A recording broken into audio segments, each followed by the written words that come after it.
Ce programme est financé par les amis et partenaires du ministère de Joyce Meyer.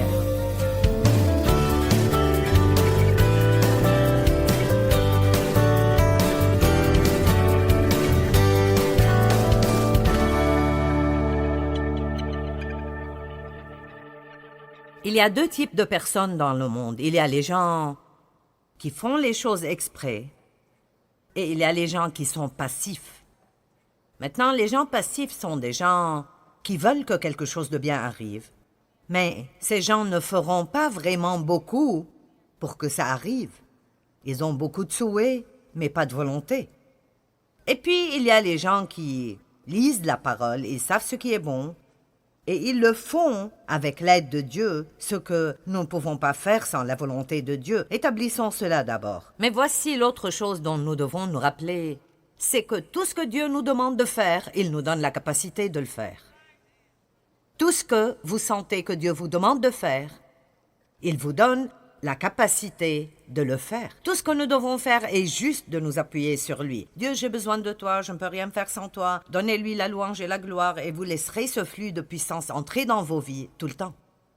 Et alors, j'ai décidé que je parlerai de l'attitude. Nous avons parlé de la puissance de l'attitude. Comment avoir une attitude visant vers le haut au lieu d'avoir une attitude visant vers le bas. Si vous visez vers le haut, vous aurez une vie meilleure que la moyenne. Et si vous visez vers le bas, alors vous serez toujours plus bas que la moyenne. Nous aurons toujours moins que Dieu veut que nous ayons. Maintenant, tout le monde veut avoir une bonne vie. Tout le monde veut avoir une bonne vie. Mais pas tout le monde, même ici, fait ce que vous avez besoin de faire pour avoir cette bonne vie.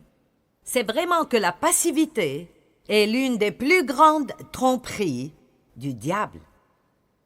C'est l'attitude de « je veux ça, mais… » Ils agissent d'après ce qu'ils ressentent. Ils attendent de le sentir avant de le faire. Ils attendent que tout le reste du monde le fasse. Il y a très peu de gens dans le monde, quand vous considérez toutes choses, qui sont prêts à faire ce qui est juste, même s'ils sont les seuls qu'ils connaissent qui le font.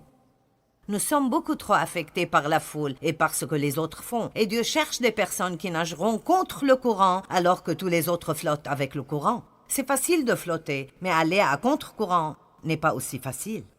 Alors ce matin, je vous parlerai d'avoir une attitude patiente. Dans le deuxième enseignement, je vous enseignerai à propos d'avoir une attitude désintéressée parce que je crois vraiment qu'il y a un appel pour nous de nous lever et de compter dans ces jours où nous vivons. Il y a 5 régions dont on parlera dans l'impatience. Il y a beaucoup de choses envers lesquelles nous pouvons être impatients, et certains sont impatients envers certaines choses, mais pas impatients envers d'autres. J'ai vaincu certains degrés d'impatience dans ma vie parce que, pour être honnête, l'impatience est probablement ma plus grande faiblesse. J'ai une personnalité forte et colérique. Si je vous dis de faire cela, faites-le bien. Ne me faites pas vous le redire. Alors, c'est comme ça que j'ai commencé. Dieu merci, je ne suis plus comme cela. Je pourrais glisser dans cette direction de nouveau si je ne continue pas de travailler sur cette attitude. Alors si vous n'avez pas besoin de cela aujourd'hui, je serai heureuse de prêcher pour moi-même. Amen. Alors, au début, j'étais très impatiente envers Dieu. Comme je ne comprenais pas pourquoi Dieu ne faisait pas ce que je voulais qu'il fasse. Et même les choses dont Dieu promet dans sa parole qu'il les fera, il ne les fait pas toujours d'après notre programme. Ça ne vous frustre pas quand vous savez que Dieu peut faire quelque chose et ce ne serait pas difficile pour lui du tout, mais pourtant il ne le fait pas? Alors, si tu peux le faire en 5 ans, pourquoi tu ne pourrais pas le faire en 1 an? Pourquoi ai-je dû passer par toutes ces choses? Éventuellement, vous apprenez que quoi que vous fassiez, vous ne pousserez pas Dieu. Alors, quoi que vous attendez maintenant, vous feriez mieux d'apprendre à attendre, parce que l'attente est un fait dans la vie. Nous attendons tous, mais certaines personnes attendent mieux que d'autres personnes. Alors, facilitez-vous la chose. Dites, mon temps est entre tes mains. Je sais que tu as un plan pour moi. Aucun démon de l'enfer et aucune personne sur terre peut vous garder de ce que Dieu a pour vous au moment parfait, quand vous êtes préparé et prêt.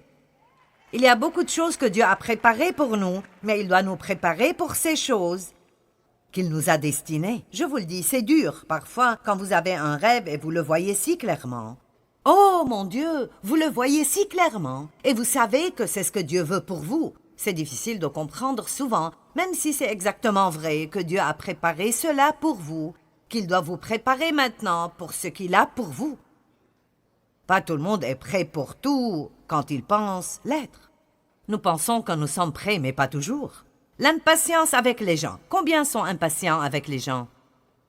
Vous savez, pensons juste à certaines des choses envers lesquelles nous pouvons être impatients quand il s'agit des gens. Disons juste, comment agissez-vous quand vous attendez dans une file?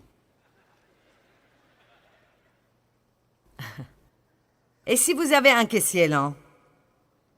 Ou un caissier qui est nouveau et qui ne sait pas ce qu'il fait?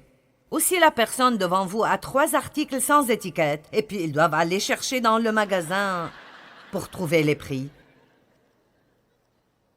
D'accord, vous voyez, je deviens bonne dans ceci. Je peux faire ça, parce que j'ai presque perdu mon salut avec des caissiers lents il y a 30 ans. Je veux dire, c'était comme si j'avais ma broche chrétienne brillante en cristal. Et vous savez, tous mes bijoux chrétiens, et j'étais dans la file du magasin. J'avais 3 enfants alors, et ils me rendaient folle, et j'avais mon plan, je voulais amener ces prévisions, en finir avec cette file, les ramener à la maison, les ranger, et puis faire quelque chose d'autre. J'avais mon plan, ne gâchez pas mon plan. Quelqu'un est comme ça?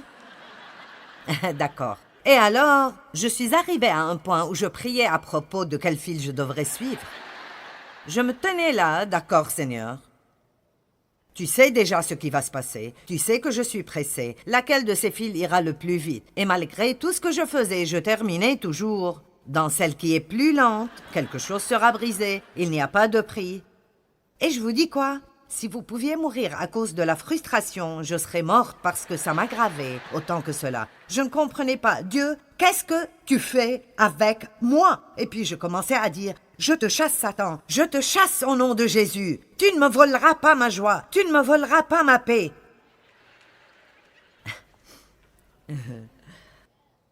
J'ai finalement compris. Dieu utilisait cela avec moi parce que le mot patience, en fait, si vous l'étudiez dans le dictionnaire grec, maintenant écoutez, il dit que c'est un fruit de l'esprit qui grandit seulement quand il est utilisé.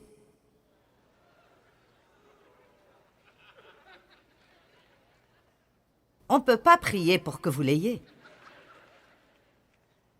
Elle grandit seulement quand elle est utilisée. Alors clairement, les gens ne veulent pas apprendre à propos de la patience parce qu'ils comprennent que quand ils commenceront à prier pour la patience, ils auront des problèmes. Et en fait, cela est vrai.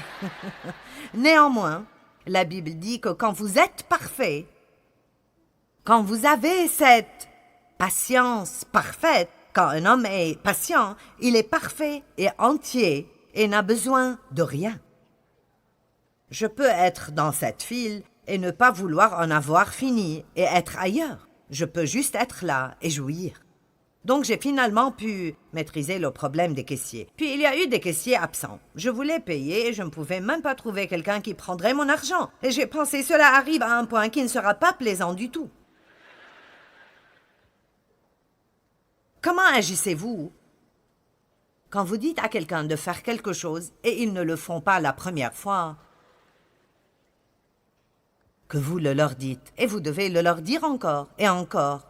Et c'est comme, ne peux-tu pas entendre? Tu ne m'as pas entendu te dire cela? Qu'est-ce que ça vous fait si vous demandez quelque chose à quelqu'un et vous recevez une chose différente? Vous voyez, là, votre attitude ressort. Ça n'a pas besoin d'être des mots, c'est sur votre visage, c'est comme... N'aimez-vous pas cela? C'est comme... Donc, qu'est-ce que nous disons avec nos expressions faciales? Tu es tellement stupide. Et ce que nous faisons avec notre mauvaise attitude, nous le faisons avec des personnes qui sont en train de faire de leur mieux. Le fait que les gens n'ont pas les mêmes dons ou talents que j'ai ou que vous avez ne veut pas dire qu'ils ne sont pas précieux. Et, pour être honnête, Dieu nous met avec des gens qui nous irritent. Et il le fait exprès. N'essayez pas de vous éloigner du groupe que vous avez maintenant parce que vous obtiendrez un nouveau groupe. Parce que, vous voyez, Dieu utilise ces choses sur nous pour polir les bords rugueux en nous. Et voici une révélation pour vous. Il vous utilise sur quelqu'un d'autre. Alors, n'allons pas penser que nous avons le contrôle parce que si vous pensez que la personnalité de l'autre personne vous dérange, demandez-leur de ce qu'ils ressentent envers vous. Donc Dieu a un plan. L'impatience.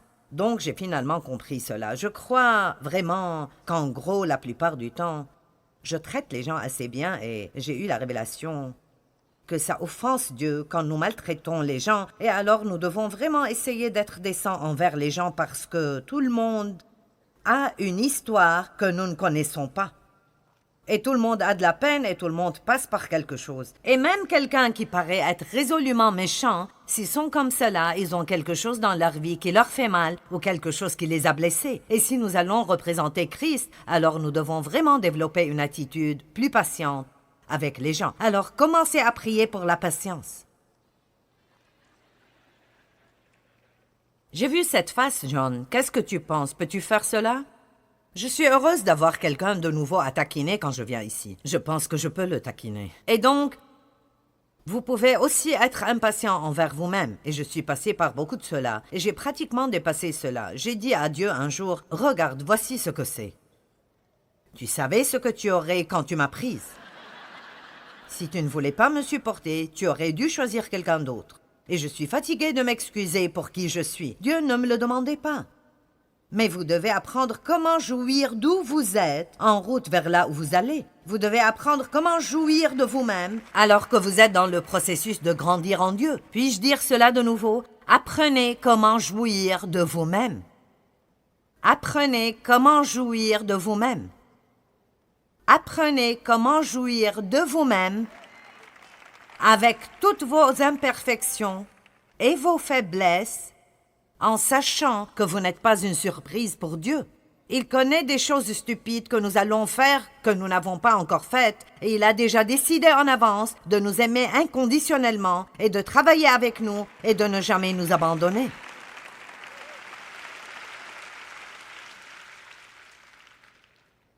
Soyez patient envers vous-même. Puis il y a la région d'être patient avec les objets et les choses. Maintenant, je ne suis pas si bonne dans ce domaine. Puis-je avoir mes accessoires? Il y a quelque chose avec quoi j'ai un grand problème. Priez pour moi. Et c'est l'emballage. Je veux dire, je pourrais perdre mon salut à cause des emballages. Ceci est une bouteille de gouttes pour les yeux. Je les ai sortis ce matin et j'ai dit, oh non.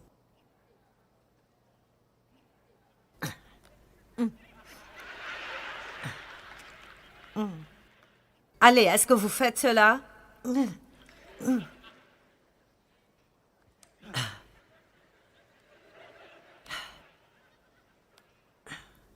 Ah. Et puis je dis, quel est le problème des gens? Ils vous vendent ces choses et ils ne s'attendent pas à ce que vous les ouvriez. Eh bien maintenant, Dave dirait, pourquoi ne prends-tu pas une paire de ciseaux pour couper cela? Parce que ça me demanderait de la patience de marcher pour trouver les ciseaux et revenir et faire cela. Je n'aime pas ça.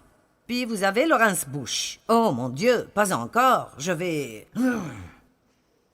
Et vous voyez, j'ai ceci. Oh, celle-là commence. Hey! Oh, mais ça ne marche toujours pas. Donc, cette année, les emballages sont mon but. Je vais arriver à un point où je suis libérée d'être contrariée par les emballages. Mais vous savez, la façon d'être libérée de quelque chose est de le faire encore et encore et encore et encore jusqu'à ce que ça ne vous gêne simplement plus. Vous mourrez finalement à cela. Vous voyez, maintenant, je peux me retrouver dans une file lente et je me dis... Pas cette fois, Satan. Déjà vu, déjà fait. Je garderai ma paix. Ah ah, mais le truc des emballages, je dois toujours le maîtriser. J'ai aussi un autre petit problème que je vous dirai. J'ai un épi de cheveux juste là. Et je vous montrerai ce qu'il fait. Vous voyez cela? D'accord. Quoi qu'on fasse avec ces cheveux, ils ressortiront comme ça, alors je les réarrange.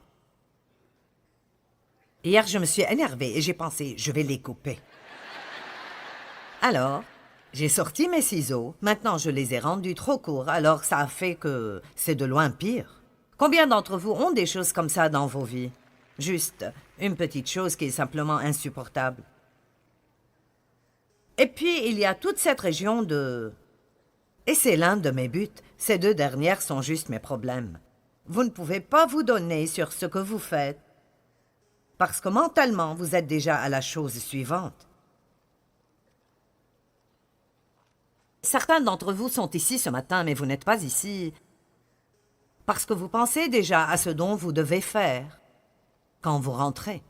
Et alors, nous ne sommes jamais nulle part avant d'avoir notre pensée où nous sommes. Si notre corps est quelque part, ça ne veut pas dire que nous y sommes. Et je ne sais pas, je pense que ça fait partie de ma personnalité colérique et agressive, mais cela m'est difficile de rester où je suis. Je suis toujours, en quelque sorte, en chemin vers la chose suivante, parce que je suis résolue, je suis agressive et j'ai un plan. Nous faisons ceci, allons faire cela. Donc, j'ai cette manie, quand je suis en voiture, quand nous nous approchons de notre maison, et elle est visible, j'enlève la ceinture de sécurité et je me prépare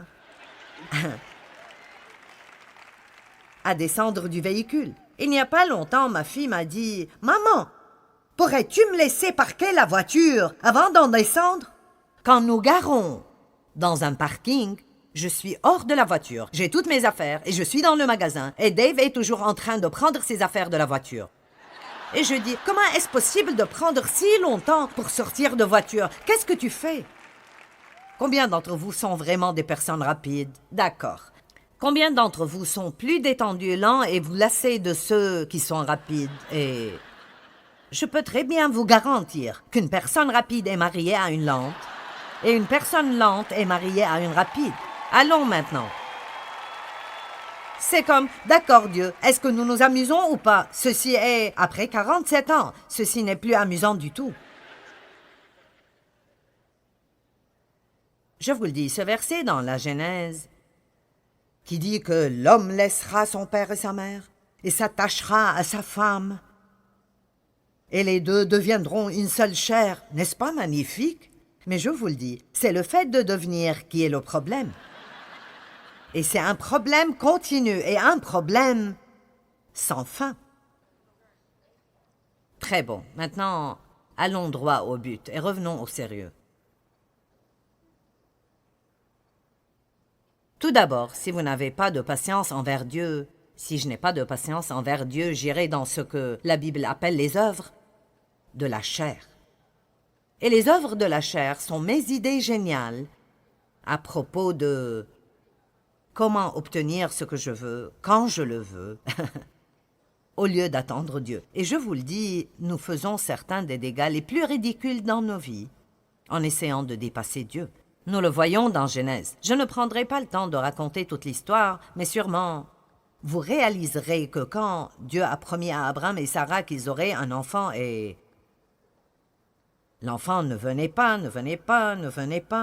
ils ont été fatigués d'attendre. Sarah a une idée de génie.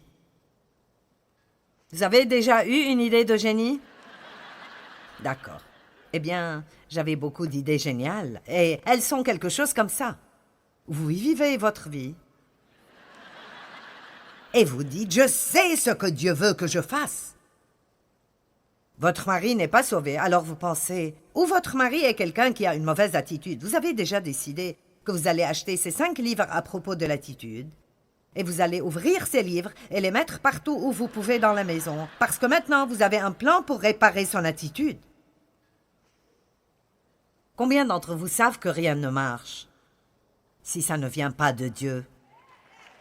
Écoutez, il est l'auteur et le consommateur, et il m'a déjà dit, je ne suis pas obligé de finir quelque chose que je n'ai pas commencé.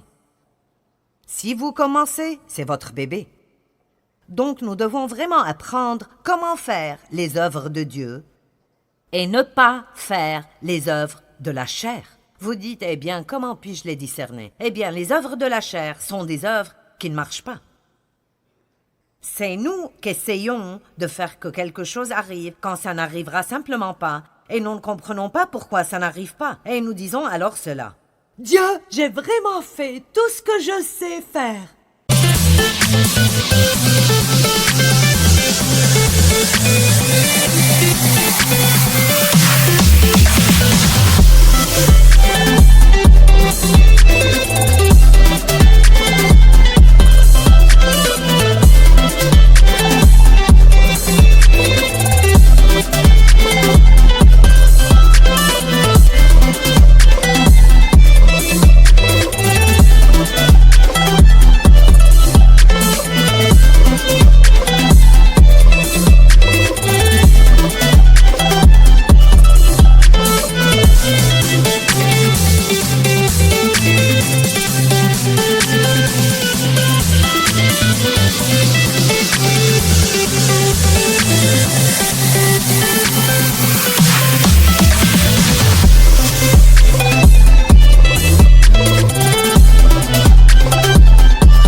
Et je ne comprends pas pourquoi ceci ne marche pas. Et puis parfois nous devenons très dramatiques et cela n'impressionne pas Dieu du tout. Et nous tombons même par terre. C'est fini. J'abandonne. C'est fini. J'abandonne. Que veux-tu que je fasse? Allez, vous connaissez quelqu'un qui fait ça? Eh bien, la vérité est que Dieu ne nous demande pas de faire quoi que ce soit, excepté croire. Et puis, quand nous obtenons une instruction de lui, visiblement pour faire ce que nous croyons que Dieu nous dit de faire, nous devons apprendre comment arrêter les œuvres de la chair. Je me suis presque détruite à cause des œuvres de la chair, en essayant de faire grandir mon ministère, en essayant de changer mon mari, en essayant de changer mes enfants, en essayant de me changer moi-même, en essayant de ne pas essayer. Je veux dire vraiment... Si quelqu'un aurait pu mourir à cause de la frustration, ce serait moi. J'ai finalement réalisé que la frustration est égale aux œuvres de la chair. Quand vous vous sentez frustré, maintenant écoutez. À chaque fois que vous vous sentez frustré, ou je me sens frustré, c'est parce que j'essaie de...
faire que quelque chose arrive que seul Dieu peut provoquer.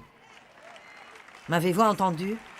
Allez, ceci vaut d'être mis sur une pancarte. J'en avais une chez moi pendant longtemps. Les œuvres de la chair sont égales à la frustration.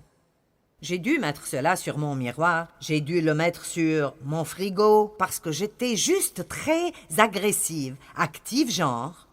Trouve un plan, trouve une idée et fais-le, ce genre de personne. Eh bien, j'ai finalement dépassé cela. Mais certains d'entre vous ici, probablement, ne l'ont pas fait. Vous êtes probablement toujours dans cette phase et vous essayez de vous débarrasser de choses que seul Dieu peut enlever. Vous essayez de changer les gens, ce qui est quelque chose que seul Dieu peut faire. Puis-je vous dire quelque chose? Vous ne pouvez pas faire qu'un de vos proches aime Dieu. Je me moque de combien vous voulez ce qui est bon pour eux. S'ils ne le veulent pas pour eux-mêmes, vous gaspillez juste votre énergie et vous allez ruiner votre vie et perdre votre joie. Et la meilleure chose à faire est de prier pour eux et de laisser Dieu travailler. Et laissez-moi juste vous dire, quand vous priez pour quelqu'un, ne vous attendez pas à ce qu'il agisse mieux. Ils seront probablement pires avant d'agir mieux. Vous dites pourquoi? Parce que quand vous priez pour les gens, Dieu commence à agir en eux. Et quand Dieu agit en nous, si nous ne sommes pas prêts à nous donner, ça nous fait agir d'une manière pire. Avez-vous déjà dit, eh bien, cela n'a pas marché? Ils sont pires qu'avant. Je priais pour Dave pour qu'il n'aime plus le sport autant parce que je n'aimais pas, et je ne voulais pas qu'il l'aime parce que je n'aime pas. Et, vous m'avez entendu dire cela probablement. Il aime tout ce qui roule ou qui rebondit, peu importe. Et quand je grandissais, mon père ne me laissait jamais rien faire. J'étais en fait juste manipulée et contrôlée. Et je ne peux me rappeler d'être contente avant d'avoir la vingtaine et... Dave pratiquait tous ses sports alors qu'il grandissait. Je veux dire, Dave aime tout ça. J'ai commencé à prier pour lui pour qu'il ne fasse pas tant de ceci et tant de cela, et j'essayais de l'amener à changer. Une fois, je suis entrée dans la chambre où il regardait un soir un match de foot, écoutait un match de baseball et faisait briller ses clubs de golf, et j'ai pensé, vous savez quoi? Cela ne marche pas.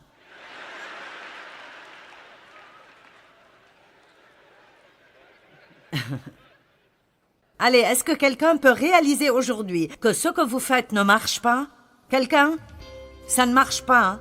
Alors pourquoi ne pas prendre des vacances quand il s'agit des œuvres de la chair et laisser Dieu être Dieu dans votre vie? Amen?